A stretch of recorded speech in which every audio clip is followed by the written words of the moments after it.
Let's move on to tonight's stories. Beginning next year, the Ghana Stock Exchange says it will pay more attention to small and medium-scale enterprises which lack the capacity to meet requirements for the main market.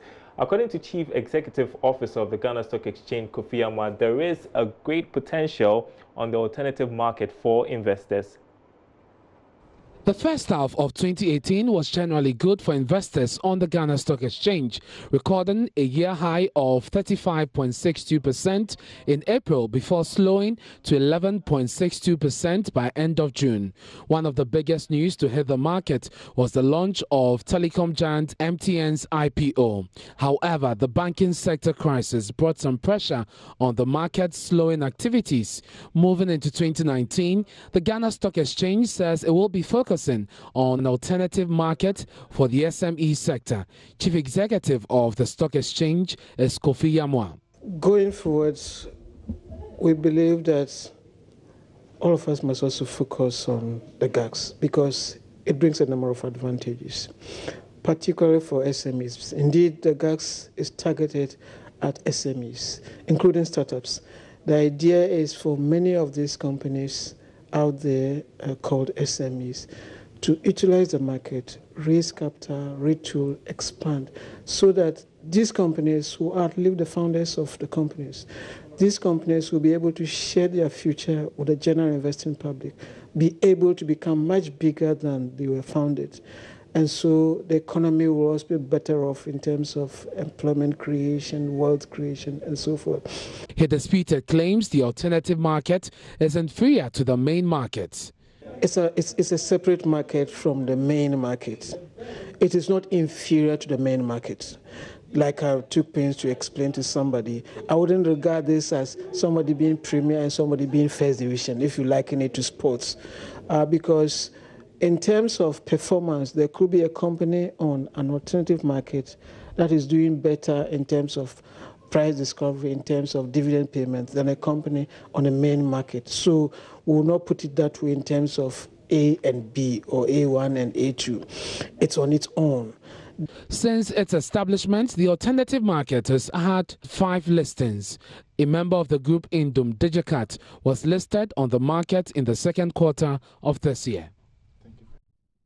Now, Vodafone says it is working to roll out its 4G service from April next year. This is after it secured the license from the National Communications Authority through an auction. Chief Executive of Vodafone Ghana, Yolanda Cuba, has been speaking to Joy Business's George Riafe. I am hoping, I'm committing to Q2 of next year. Let's put it that way.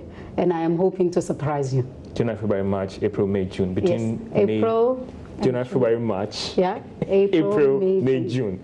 That is the period. That is the period that we will actually commercially launch a fully fledged service to all our customers.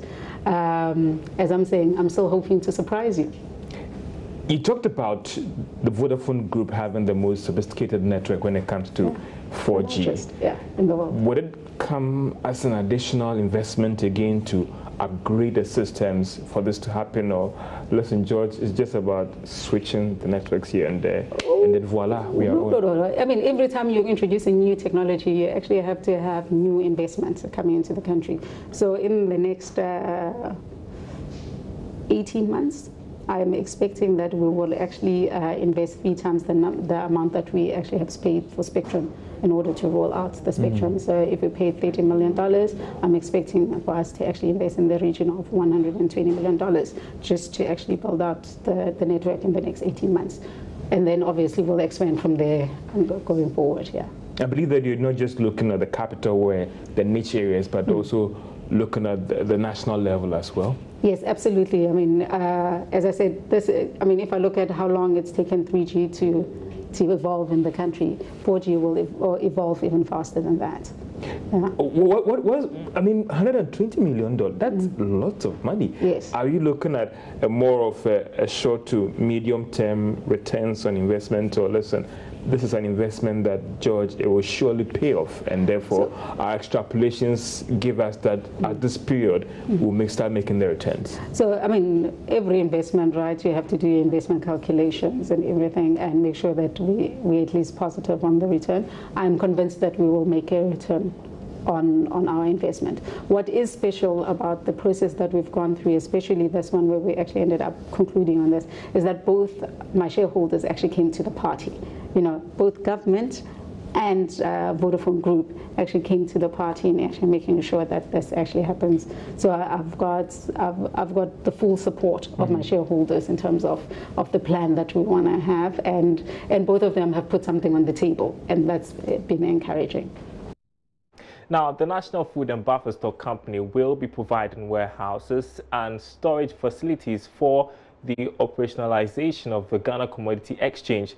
The Commodity Exchange, which was officially inaugurated in November this year, seeks to create an orderly, transparent and efficient marketing system for Ghana's key agri-commodities to promote investment and enhance productivity.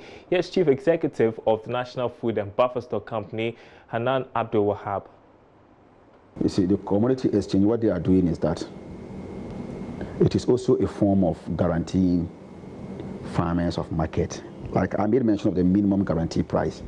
It is only when we announce the floor price or the minimum guarantee price that the Commodity Exchange can then receive produce from farmers.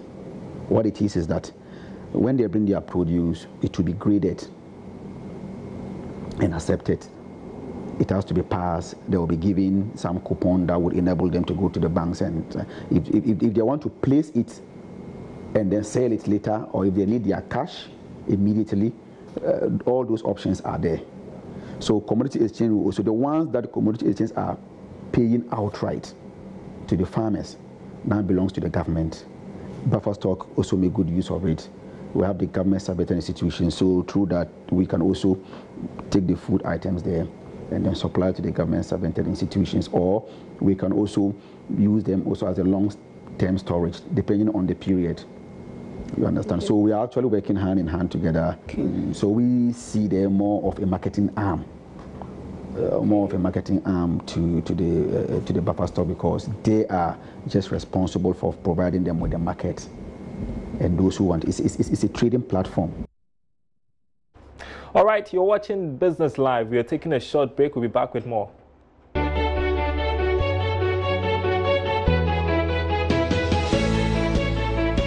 Let's do our big story for tonight. 2018 started on a good note for the financial sector. We saw an upsurge in banks, some financial institutions expanded their operations, and there were quite a number of investment opportunities available to the public. And not forgetting the cash deposits of gold for a mouth-watering returns. All seemed well until somewhere in the beginning of the third quarter of 2018 when hell broke loose, a looming banking crisis. At the end, 5 banks were consolidated. The minimum capital requirement also went up to 400 million Ghana cedis, a target yet to be met by some of the commercial banks in the country with just 4 days to the deadline. While players in the sector are yet to recover from the crisis, as panic withdrawal is still rife. So what went wrong, or perhaps we're just living a false economy? Our in-house analyst and researcher, Philip Namfuri, from break, he's back and he joins me for some answers. Thanks so much for your time. Merry Christmas to you and welcome back. Happy returns. Thank you. All right, so how will you assess the financial year for 2018? Well, Sandra, I would say it's been tough. It's been rough. Just to add to this, if you check data from the Ghana Statistical Service and you look at growth in terms of the financial services industry, banking and insurance, it's been a negative for the first or for all the 3 quarters so far. And it just points to the fact that the effects from last year's banking crisis still hold sway. And we had another one again this year in August 1st. You mean the 2 banks that collapsed last year? UT Bank and Capital. In August 2017. Right. And this year also we saw 5 local banks wiped out off the surface of the banking world in Ghana. Then we saw the Consolidated Bank take charge. We saw also problems in the microfinance subsector also. That's very, very key. We saw the Bank of Ghana bring its list of microfinance institutions in good standing. Just points to the fact that there were problems. And Bank of Ghana also released the state of the financial sector report, trying to assure us that all is well and good in the financial services sector. But I would say, with regards to all the issues, I always say this thing: the sector is always interlinked. We have banking, there's a link to insurance, there's a link to the capital markets, there's a link to pensions. And when one goes bad, all things being equal, other parts will go bad. And we've seen it. Even beyond the financial sector, we saw the effects on human capital, the employees of the banks. Up to now, some are still struggling. And they've not been paid their packages as well. So, gleaning from your use of the word false economy, it will appear that there was a bubble, and by that, financial excitement. Right. People are investing, people are getting returns. And with regards to returns, I remember the Deputy Minister of Finance, Charles Edubahin, he was speaking at the Joy Business Financial Services Forum, where he said some of the banks that were providing returns to customers, when Consolidated Bank took over, it had to renegotiate some of these returns because they were just too high. And these banks, these new local banks, were doing this to attract you and I to their banking halls. Old banks such as Barclays and Standard Chartered already have the footing when it comes to old customers and stuff. And that is proven by the Bank of Ghana. Bank of Ghana used to release what they call the annual percentage rates and average interest rates on deposits and on loans. Right. But now they don't do that anymore. It just showed you how much a bank will charge in terms of its loans and how much they'll pay on its interest. And you see that some of the old banks that were in the system over 50 plus years weren't charging as high on interest or weren't giving much on interest. And by effect, that will correspond to low lending rates, all things being equal. Okay, so on the surface, we said from the beginning of the year, it all looked good because a lot of banks were expanding the operations. Let's take the example of GN Bank. They went to almost all the regions of this country, so everybody assumed that everything was well with them. We saw huge sponsorship packages coming from the banks as well. And so the assumption was that everything was okay. And so, like you said, when did this bubble just burst like that? Why was it? You spoke about all the things that happened, but we've also spoken about the issue with high lending rates in the country. And so people were not able to pay back their loans and all that. Has it also contributed to what we saw? Yeah, very right. There are a mix of factors when it comes to this bubble being burst. You rightly mentioned the non-performing loans. It's a key issue. But also, one can argue that if you look at what was happening in terms of, government implemented the Treasury Single Account, where they moved all public sector deposits accounts in commercial banks to the Bank of Ghana. That in itself can dry up some liquidity of some banks, because a bank that's heavily exposed to the public sector, if the government rigs all its funds and takes the Bank of Ghana, you have a hole in your bank. We also saw that, okay, apart from that also, the non-performing loans contributed. So banks are giving money out, it's gone bad, and as a result, there's no new money coming in. So where do we create new money from? We need to recoup what was lost. So that also contributed to the problem. But how about the argument that some fund managers also misused the funds or the deposits that they took? Because we saw the report that came out when the banks collapsed, and clearly some banks did not live up to expectation. They misused the funds that they had, and even liquidity support that were given to them went into other sectors that had nothing to do with what you're supposed to do. Okay, so for fund managers fall under the jurisdiction of the capital markets. Okay, all right. With regards to banks, the banks themselves they'll manage it. Okay, yes, so I'm referring to the banks. Yes, I'm referring to the banks. So with the banks also, okay, it's got to do with your credit risk management. Okay. When you receive our deposits, the banks, they come around with their nice cars, flashy suits, looking to rake in deposits. When you take these deposits, it's up to you to scrutinize who you're giving the money to. When you give this money out as a loan, make sure that you track it till its fullest. You must make sure that, okay, so I've given Sandra 100 million. I follow up with you. I make sure that when you're supposed to pay back, you pay back. We had other shocks within the economy. Some will argue that, okay, within the last year or two, the economy has been fairly stable. But we have after effects from before. Some can carry these on their books and to now manifest after a year or two. We had also issues with the local currency and stuff like that. So all these feed into the operations of businesses, which in turn cannot pay back these financial institutions, such as the banks. So you realize that it keeps on going on and on and on. It will be difficult to actually say, okay, this is what caused the problem. By a lot of factors that contributed. The economy comes into play, the bank-specific factors come into play. Then we also saw that, okay, the regulator said, some things were fishy with regards to the banking sector. Let's clean it up. Let's do some investigations. And they saw that some things were wrong, and then they took action. That in itself also, yes, there was a cleanup, all right. They are saying that it's going to make the sector stronger. But the immediate effect is the negatives we are seeing now.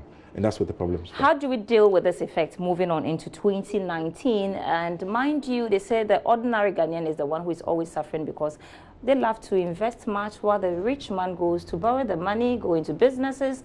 But when there are crises, they are the people queuing and crying that their monies have not been paid to them.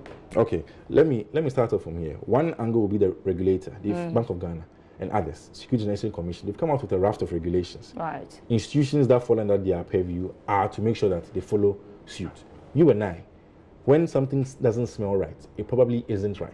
When we go and they're offering you interest rates above and beyond, and your mouth is dangling and is watering and looking for something, think twice, because Bank of Ghana always comes out to warn us, our institutions. Then we throw arms, oh, Bank of Ghana, oh, Bank of Ghana. We should listen carefully. You understand? And we should pay attention. If something's not right, ask, seek, and then answers will be given unto you. And you shall get the answer. Thank you so much, Pripna Furi, for that explanation, and hoping that the banking sector will perform better next year. Let's move on to other stories. And passengers using the Kotoka International Airport are expected to declare food items in their luggages with the Plant Protection and Regulatory Service Department desk for inspection, according to the Deputy Director at the Quarantines Division of the Directorate, Prudence Atipo. This has become urgent to avoid the country getting downgraded and possibly banned from exporting some food items into the European market. When one is exporting or a traveler is carrying food items, either in this raw state or semi-processed state, you are supposed to declare them to the plant quarantine officers at the exit points, who are the Ministry of Food and Agriculture staff. They are supposed to inspect the items to make sure they are free from pests and diseases. If they are free from pests and diseases, that is when they issue a certificate to cover the items for you. And the cost of this certificate is the 50 cedis. For me as a traveler, if I fail to declare and it's detected, are there any sanctions? If you fail to declare and probably you take it outside, we cannot give you any sanctions, or there are no sanctions here. But what happens is that when it is detected outside, it's seized or destroyed, and then they give us notification. When the country receives notifications, our rating for export of plant and plant products falls. So it affects the country as a whole. Now, when other countries see that Ghana is exporting food and plant and plant products full of harmful organisms, they may put stringent measures against our produce that go outside. And that is the more reason why you remember that in 2015, we were banned because of some of these things. It is not only volumes that were exported through the cargo, but also travelers that were carrying food items. We received notifications as well, and it affects our rating in the quest to do our export. All right, so now what do you make of the banking sector performance in 2018? Yeah, we've had a lot of ups and downs. We don't know what 2019 will bring, but we know that already there's a deadline that we anticipate. Hopefully, as we've been reporting the whole of today, on the 2nd of January, we'll know the way forward for some of the banks that are yet to meet the minimum capital requirement. But I think that a lot of the players in the sector have learned so much from the experiences in 2018. That'll be it for tonight's program. Thanks for watching. More news on our website, myjoyonline.com/business. My name is Darryl Kwao. And my name is Sandra Esinamapene. Do enjoy your evening.